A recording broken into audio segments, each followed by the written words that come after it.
Cinnamon by Neil Gaiman. Cinnamon was a princess a long time ago in a small, hot country where everything was very old. Her eyes were pearls, which gave her great beauty, but meant she was blind.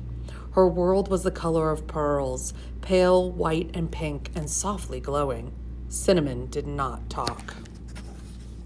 Her father and her mother, the Raja and the Rani, offered a room in the palace, a field of stunted mango trees, a portrait of Rani's aunt executed on hardwood and enamels, and a green parrot to any person who could get Cinnamon to talk. The mountains ringed the country on one side, the jungle on the other, and few and far came the people to try to teach Cinnamon to speak. But come they did, and they stayed in the rooms in the palace and cultivated the fields of mango trees, and fed the parrot and admired the portrait of Rani's aunt, who was quite a celebrated beauty in her day, although she was now old and crabbed and pinched with age and disappointment. And eventually they went away, frustrated and cursing the silent little girl.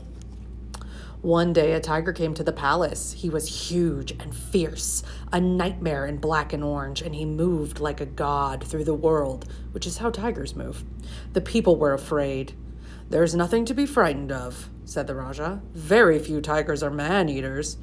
"But I am," said the tiger. The people were much amazed that the tiger could speak, although it did nothing whatsoever to quell their fear. "You might be lying," said the Raja. "I might be," said the tiger, "but I'm not. Now I'm here to teach the girl cub to talk." The Raj consulted with the Rani, and despite the urgings of the Rani's aunt, who was of the opinion that the tiger should be driven out from with brooms and sharp sticks, the tiger was shown to the room in the palace and given the enamel painting and the deeds to the mango field, and he would also have been given the parrot had it not squawked and flown to the rafters, where it stayed and refused to come down. Cinnamon was shown into the tiger's room.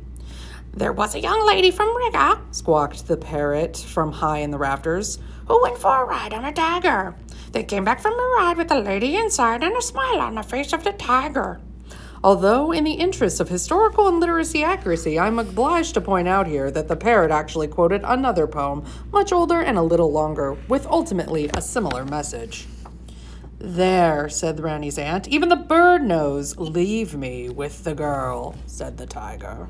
And reluctantly, the Raja and the Rani's aunt and the palace staff left the beast with Cinnamon. She pushed her fingers into its fur and felt its hot breath on her face. The tiger put Cinnamon's hand into his. "Pain," said the tiger, and he extended one needle-sharp claw into Cinnamon's hand. It pierced her soft brown skin, and a bead of bright blood welled up. Cinnamon whimpered. "Fear," said the tiger, and he began to roar, starting so quietly you could scarcely hear it, working his way up to a purr, then a quiet roar like a distant volcano, then to a roar so loud that the palace walls shook. Cinnamon trembled. "Love," said the tiger, and his rough red tongue he licked the blood from Cinnamon's hand and licked her soft brown face. "Love?" whispered Cinnamon in a voice wild and dark from disuse. And the tiger opened his mouth and grinned like a hungry god, which is how tigers grin. The moon was full that night. It was a bright morning when the child and tiger walked out of the room together. Cymbals crashed and bright birds sang, and Cinnamon and the tiger walked toward the Rani and the Raja, who sat at one end of the throne room, being fanned with palm fronds by elderly retainers. The Rani's aunt sat in the corner of the room, drinking tea disapprovingly. "Can she talk yet?" asked the Rani. "Why don't you ask her?" growled the tiger. "Can you talk?" the Raja asked Cinnamon. The girl nodded.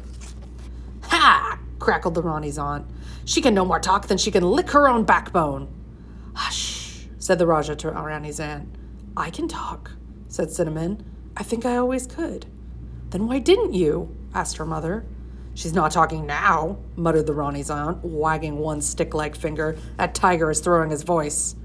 "Can no one get that woman to stop talking?" asked the Raj of the room.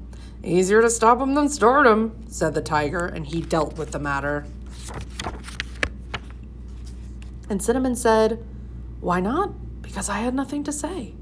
And now? Asked her father.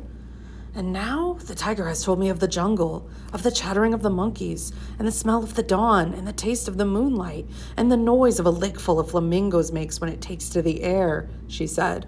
And what I have to say is this: I am going with the tiger. You cannot do this thing, said the Raj. I forbid it. It is difficult, said Cinnamon, to forbid a tiger anything it wants. And the Raj and the Rani, after giving the matter a little consideration, agreed that this was so. And besides, said the Rani, she'll certainly be happier there. But what about the room in the palace?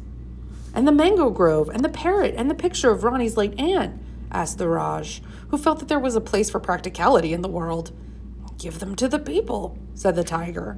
And so an announcement was made to the people of the city that they were now the proud owners of a parrot, a portrait, and a mango grove, and that Princess Cinnamon could speak, but would be leaving them for a while to further her education.